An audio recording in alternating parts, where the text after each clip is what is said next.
우리 주변 분들하고 인사 나누시고 말씀 나누도록 할게요. 주변 분들하고 인사 나누실 때 예수님을 따르는 삶을 삽시다. 이렇게 한번 인사 나누겠습니다. 예수님을 따르는 삶을 삽시다. 예, 그렇습니다. 예. 우리가 하루하루 살아가면서 누구를 따르느냐 하는 것은 매우 중요합니다. 제가 중학교 다닐 때로 기억을 하는데 그때는 교과서가 있고 또 참고서가 있었어요. 그런데 이제 동아 출판사에서 나온 참고서 중에 완전 정복이라는 참고서가 있었는데 혹시 기억하시는지 모르겠어요. 거기 보면 이제 국어 완전 정복, 정복하라고 이렇게 참고서를 만드는 것 같아요. 저는 정복을 못했지만 뭐 영어 완전 정복 막 과목마다 이렇게 있었는데 그 표지를 보면 나폴레옹이 이렇게 말을 딱 들고 선 표지가 있단 말이죠. 근데 이제 그런 표지가 있어서 그러는지 모르겠지만은 저는 나폴레옹 하면은 나를 따르라 그러면은 이 나폴레옹이 생각이 나요. 그리고 정복을 잘 한 사람으로서 이렇게 이제 산을 딱 타고 올라갔는데 거기가 아닌 거죠. 그래서 그 산을 정복하고 나서는 여기가 아닌가벼 이런 유머가 있었죠. 그리고 이제 다시 다른 산으로 가서 이제 다 정복을 하러 올라갔는데 거기 올라가서 또 아닌 거예요. 뭐라고 한 것 같아요? 아까 거긴가벼 막 이래가지고 사람들을 아주 당혹시켰다는 그런 유머가 있죠. 그러니까 리더자가 얼마나 중요한지를 말해주는 그런 예화가 될 것입니다. 이 말들에는 저 사람을 따르면 정말 우리가 잘 될 것인가 아니면 잘못될 것인가 하는 우려를 가지고 만들어낸 그런 이야기가 아닐까 싶습니다. 누군가에게 있어서 나를 따르라 이런 말을 하기가 쉽지 않습니다. 또 누군가를 자신 있게 따르기로 결단하는 것도 결코 쉬운 문제가 아닙니다. 근데 예수님께서는 오늘 나를 따르라 하시면서 제자들을 부르셨습니다. 예수님을 따른다는 것은 어떤 의미를 가지는 것일까요? 오늘 본문을 통해서 그 의미를 좀 잘 살펴보고 우리 모두가 주님을 따르는 제자들이 되기를 주님의 이름으로 축복합니다. 예수님을 따른다는 것은요, 먼저 이 천국을 따른다는 거예요. 누군가의 삶을 한마디로 딱 요약한다는 거 결코 쉽지가 않습니다. 저 사람은 딱 이런 사람이야 말하기가 쉽지가 않다는 거예요. 그래도 예수님을 딱 한마디로 요약하라고 한다면 천국이라고 말씀드릴 수 있습니다. 오늘 본문 17절 말씀 보시면 이때부터 예수께서 비로소 전파하여 이르시되 회개하라 천국이 가까웠느니라 하시더라 말씀하고 있습니다. 이 말씀은 예수님이 공적으로 사역을 시작하시는 장면이죠. 예수님의 삶을 이렇게 요약해서 천국이라고 말씀드릴 수 있는 이유는 예수님 스스로가 공적인 사역을 하시면서 선포하신 말씀이기 때문이에요. 예수님이 이렇게 공적인 사역을 시작하신 후에 가장 먼저 한 일이 무엇이라고요? 제자들을 부르시는 거였습니다. 본문 18절에서 22절 말씀을 보시면 나를 따르라 하시면서 제자들을 부르시는 장면이 나옵니다. 베드로와 안드레를 부르셨고 세베대의 아들 야고보와 요한을 부르시죠. 예수님의 공적 사역의 핵심은 천국이고 이 천국 사역을 위해서 제자들을 부르신 겁니다. 함께할 제자들을 부르신 것이죠. 결국 예수님을 따른다는 것은 천국의 길을 따른다고 볼 수가 있는 겁니다. 그러면 이 천국이 예수님의 핵심 사역이었다고 한다면 다른 복음서에도 기록이 되어 있어야 할 텐데 이 마태복음에는 천국이 기록되어 있는데 마가복음, 누가복음, 요한복음에는 이 천국이라는 말이 기록이 되어 있지 않아요. 마태복음에는 천국이라는 단어가 무려 36번이나 기록이 되어 있지만 나머지 성경 전체에서 나오는 이 천국은 오직 디모데후서에서 바울이 자신의 죽음을 이용하면서 이야기하면서 딱 한 번 말한 것뿐입니다. 천국은 영어로 킹덤 오브 헤븐, 이 하늘나라죠.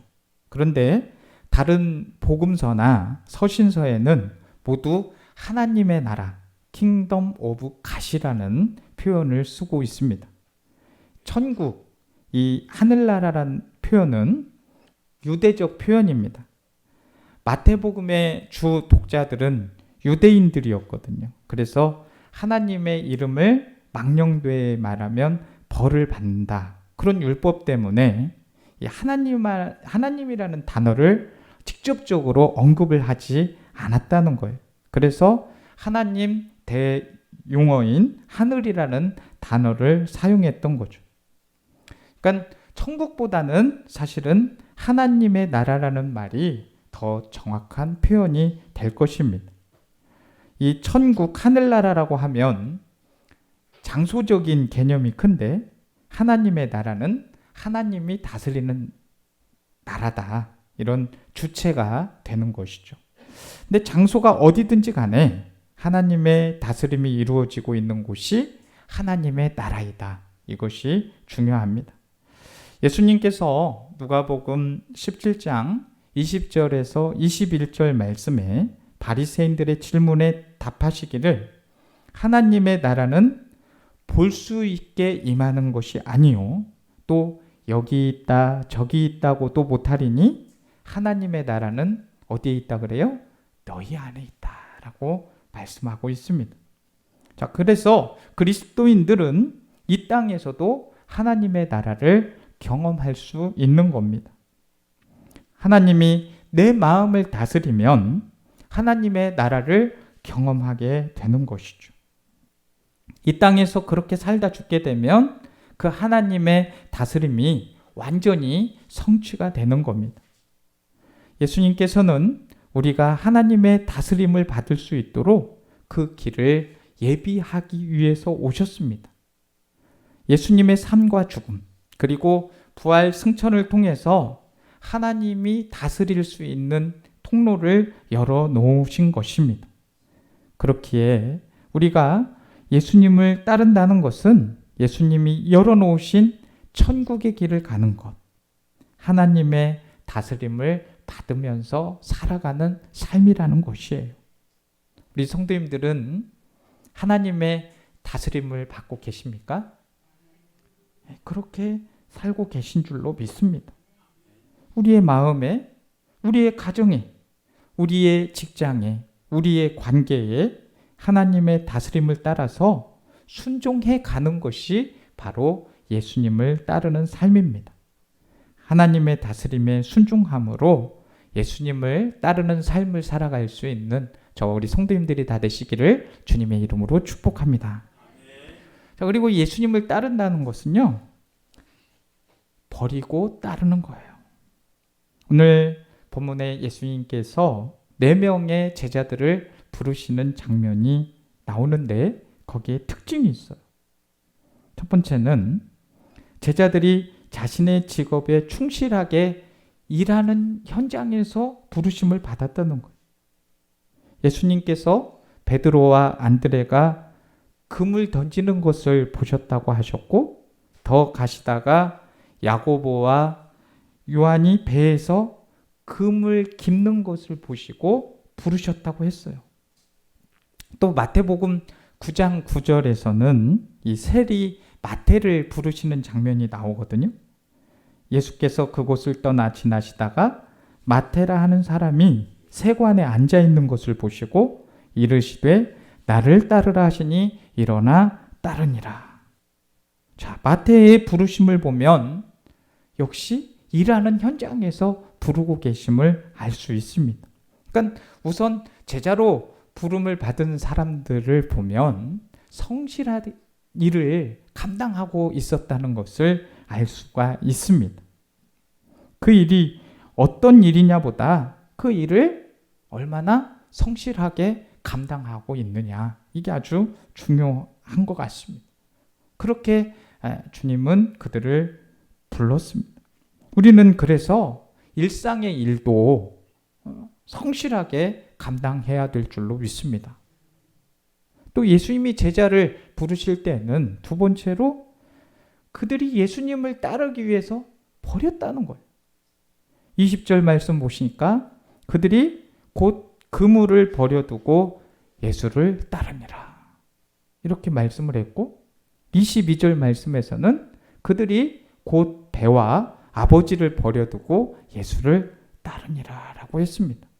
자, 베드로와 안드레는 그물을 버렸고요, 야고보와 요한은 배와 아버지를 버렸다고 하고 있습니다.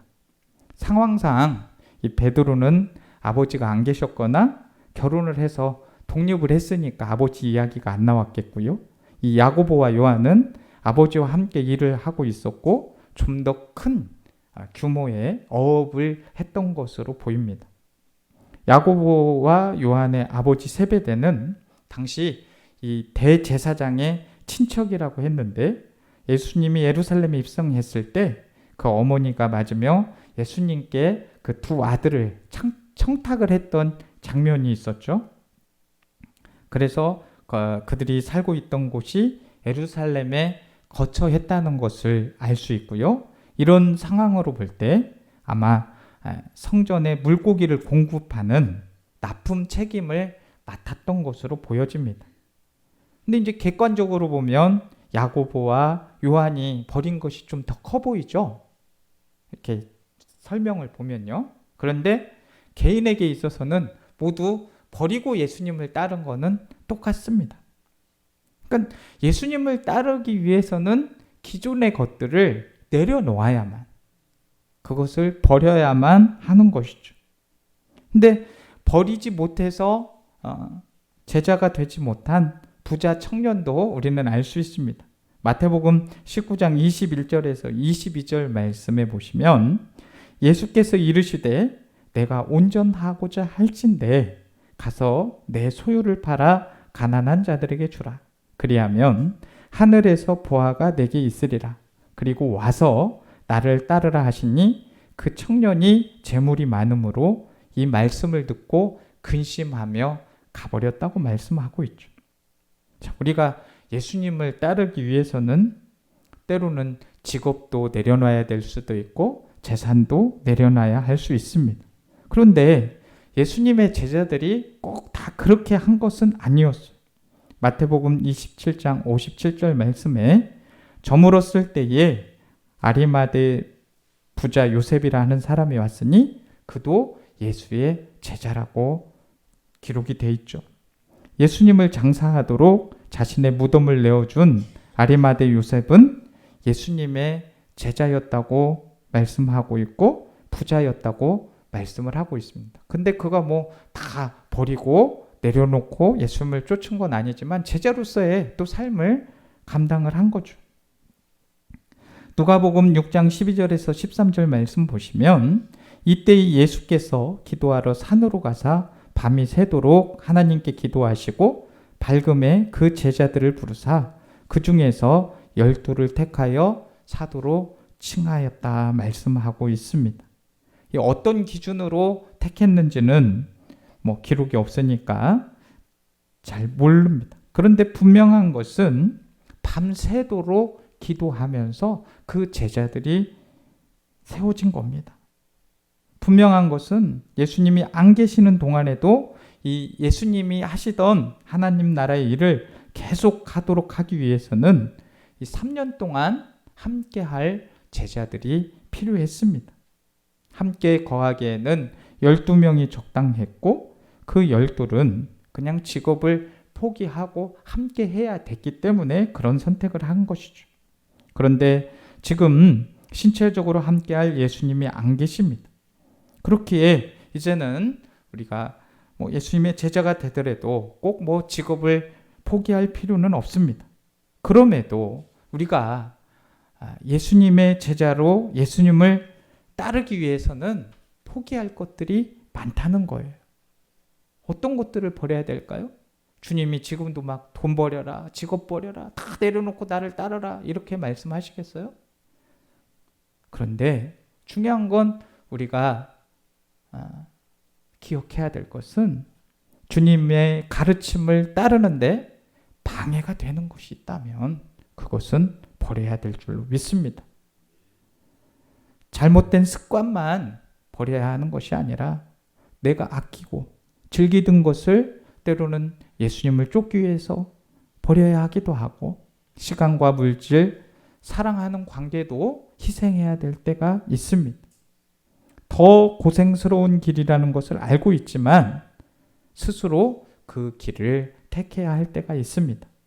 예수님을 따른다는 것은 하나님의 다스림을 얻기 위해 포기하고 버리는 삶입니다. 버려야 할 것은 주님을 위해서 버리시고 주님의 제자로 따르는 삶을 살 수 있는 우리 성도님들 되시기를 주님의 이름으로 축복합니다. 자, 그리고 예수님을 따른다는 것은요, 예수님이 행하신 일을 따르는 겁니다. 23절 말씀은 예수님께서 공적인 사역을 시작하시고 제자들을 부르신 후에 갈릴리에서 하신 사역을 간략하게 정리해 놓은 겁니다. 예수님께서 온 갈릴리에 두루 다니사 그들의 회당에서 가르치시며 천국 복음을 전파하시며 백성 중에 모든 병과 모든 약한 것을 고치셨다고 하였습니다. 우리가 흔히 예수님의 3대 사역이라고 하는 것이 있죠. 예수님은 가르치는 사역을 하셨고요. 그리고 예수님은 천국 복음을 전파하는 사역을 하셨습니다. 그리고 질병과 약함을 고쳐주시는 치유 사역을 하셨습니다. 가르치는 사역, 또 전도하는 사역, 그 다음에 치유하는 사역. 이것이 예수님의 3대 사역인 것이죠. 예수님은 구약 성경에 예언된 메시아가 바로 자신이다. 이걸 가르쳤습니다. 율법이 의미하는 바가 무엇인지 가르쳤어요. 가르침은 눈을 뜨게 합니다. 우리가 그래서 하나님의 말씀을 잘 배워야 되는 거예요. 눈을 떠야 되니까.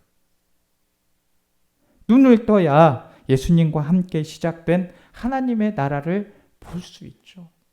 영적인 눈이 뜰 수 있는 방법은 하나님의 말씀을 읽는 거예요.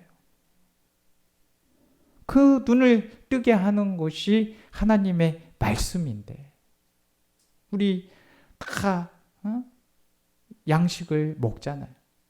생명의 양식인 성경 말씀도 반드시 먹어야 되는 것이죠. 말씀의 의미가 정확하게 무엇인지 깨닫게 되면 우리의 눈이 밝아지게 될 것입니다. 마치 바울의 눈꺼풀이 벗겨졌듯이 우리를 왜곡해 하는 것들이 자꾸 벗겨져야 됩니다. 영적 눈이 밝아져야 돼요. 이 시대는, 이 세상은 권력에 의해서 돌아가는 것이 아니라 하나님의 손에 의해서 하나님의 다스림으로 운행이 되고 있는 겁니다. 그걸 보셔야 돼요. 예수님은 천국 복음을 전파하셨습니다. 말씀이라는 단어는 원어로 디다케와 케리그마가 있어요. 케리그마는 선포이고 디다케는 가르치는 겁니다. 케리그마는 하나님의 말씀은 선포하는 거예요. 또 디다케는 그 말씀을 가르치는 거예요. 디다케는 우리가 납득하고 이해할 수 있도록 설명하면서 가르치는 말씀이고 케리그마는 우리의 동의를 받는 것이 아니라 그 자체를 하나님의 말씀을 선포하는 거예요. 태초에 하나님이 천지를 창조하셨다. 이걸 설명할 수 있습니까? 이건 선포죠. 하나님은 사랑이십니다. 이걸 설명할 수 있어요? 이거 역시 선포입니다. 죄의 싹은 사망이다. 케리그마 선포입니다. 한번 생각해 보세요. 내가 만유인력의 법칙을 잘 이해가 안 돼요. 그렇다고 내가 이해를 안 되니까 내가 그냥 옥상에서 뛰어내렸다. 이해 안 되니까 그렇게 했어요. 이해 못 하겠으니까. 그러면 이해 못 했으니까 그게 안 다치나요? 당연히 다칠 수밖에 없는 거죠. 이해할 수 없다고 해서 그 법칙이 없어지는 게 아니잖아요. 그래서 어떤 것은 가르치고 설득해야 되지만 어떤 말씀은 선포해야 되는 거예요. 예수님은 천국 복음을 선포하셨어요. 하나님 나라를 선포하신 거죠. 이것은 그들이 받아들이든 거부하든 간에 그들이 들어야 할 하나님의 캐리그마입니다. 예수님은 또 모든 병과 모든 약한 것을 고치시는 치유 사역을 했습니다. 예수님은 육신의 질병만 고친 게 아니에요. 마음의 질병도 고치셨습니다. 우리 사람에게는요, 겉사람이 있고 속사람이 있습니다. 사람들은 겉사람에 익숙해서 이 눈에 보이는 육신의 질병에만 초점을 맞추죠. 그러나 예수님은 그 마음의 병, 심리적이고 정신적인 질병까지 고치셨습니다. 육신의 질병 때문에 마음의 병이 생기는 경우도 있고요. 또 거꾸로 마음의 병 때문에 육신의 질병이 생기는 사람도 있습니다. 근데 제가 생각하기에는 후자가 더 많은 것 같아요. 근데 예수님은 육신과 마음을 치유하시는 사역을 하였습니다. 예수님이 행하신 이런 사역을 통해 예수님의 긍휼을 느낄 수 있습니다. 마태복음 5장 35절에서 36절 말씀 보시면 예수께서 모든 도시와 마을에 두루 다니사 그들의 회당에서 가르치시며 천국 복음을 전파하시며 모든 병과 모든 약한 것을 고치시니라. 무리를 보시고 불쌍히 여기시니 이는 그들이 목자 없는 양과 같이 고생하며 기진함이라 라고 기록이 되어 있습니다. 자, 예수님께서는 이 말씀에서도 3대 사역을 하셨죠? 가르치시고 전파하시고 고치셨습니다. 그 이유는 목자 없는 양같이 고생하며 기진함을 긍휼히 여기셨기 때문에 그 일들을 행하신 겁니다. 예수님은 긍휼의 목자이십니다. 마태복음 2장 6절의 말씀에서도 예수님의 탄생 이야기를 할 때 목자임을 밝히시죠. 또 유대 땅 베들레헴아 너는 유대 고을 중에서 가장 작지 아니하도다. 내게서 한 다스리는 자가 나와서 내 백성 이스라엘의 목자가 되리라 하였음이니이다. 사실 이 말씀의 구절은 구약 성경에 나오는 미가서 5장 2절의 말씀을 인용한 것인데 미가서에는 이스라엘을 다스리는 자가 태어날 것이다. 이렇게 예언이 되고 있습니다. 그런데 마태는 바로 그 다스리는 자가 나와서 목자가 되리라 라고 하고 있는 것이죠. 여호와는 나의 목자시니 내게 부족함이 없으리로다. 이 시편 23편의 말씀처럼 예수님이 양을 돌보시는 목자라는 거예요. 예수님을 따른다는 것은 목자의 심정을 가지고 예수님이 행하신 일을 따라서 하는 겁니다. 그러면 주님을 따르기 위해서는 우리에게 어떤 마음이 있어야 될 것 같아요? 긍휼의 마음이 있어야 됩니다. 그러니까 우리 성도들을 서로 바라볼 때 긍휼의 마음이 있어야 되는 거예요. 우리 성도님들은 사람들이 아프다 하면 아파하는 모습이 먼저 보이십니까? 아니면은 원인이 먼저 보이십니까? 둘 다 볼 수 있으면 가장 좋아요. 그래야 원인과 아픔을 알아야 그것을 치료할 수 있기 때문이죠. 그런데 그 아파하는 그 긍휼의 마음이 먼저 안 보이고 원인이 보이면 지적할 수 있어요. 예를 들어서 제가 배탈이 났다든지 아니면 소화가 잘 안 돼가지고 이렇게 막 소화 불량이 있어요. 그러면 우리 목사님 고생하셔서 저렇게 그냥 너무 긍휼하시네. 그럼 기도가 되잖아요. 그런데 원인을 보면 또 어제 얼마를 드셨길래 지적하기 시작. 얼마를 드셨길래 저렇게 탈이 나시고 토를 하시고 참 정말 큰일이다.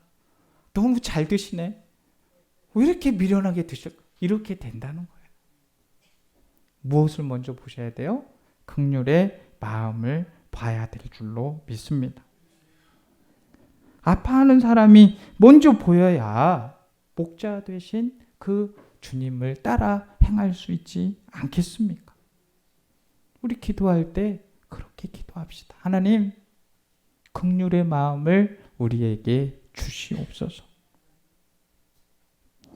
오늘 함께 살펴본 이 예수님을 따른다는 의미를 생각해 보시고, 예수님을 따르는 것은 이 하늘나라 천국을 따르는 것이고, 또 예수님 따르면서 불필요한 것들을 버려야 하는 것이고, 예수님이 하시고 행하신 일을 우리가 그대로 따라 행하는 것입니다. 예수님을 따른다는 것, 예수님의 제자가 된다는 것은 그리스도인이 된 이후에 선택의 문제가 아닙니다. 그리스도인이 되었다는 것은 예수님을 따르고 닮아가는 제자가 되었다는 것과 같은 말입니다. 그래서 그리스도인의 영광은 주님을 닮은 만큼이 영광인 겁니다. 우리 모두 주님을 따르는 제자의 삶을 사시기를 주님의 이름으로 축복합니다. 축복합니다. 하나님 아버지, 우리가 주님의 제자된 삶을 살기를 원합니다. 주님이 부르시면 따르겠나라고 하면서 우리가 내려놓아야 될 것들 내려놓게 하시고 주님을 따라 행할 수 있도록 주님 도와주옵소서. 성실한 삶 살게 하여 주시고 주님의 부르심에 따라가는 순종의 삶을 살게 하여 주옵소서. 주의 길을 따르는 삶은 하나님 나라의 길을 따르는 것이고 세상에 가치 없는 것들을 버리고 따르는 것일 줄 믿습니다. 또한 예수님의 행하신 일을 따르는 일입니다.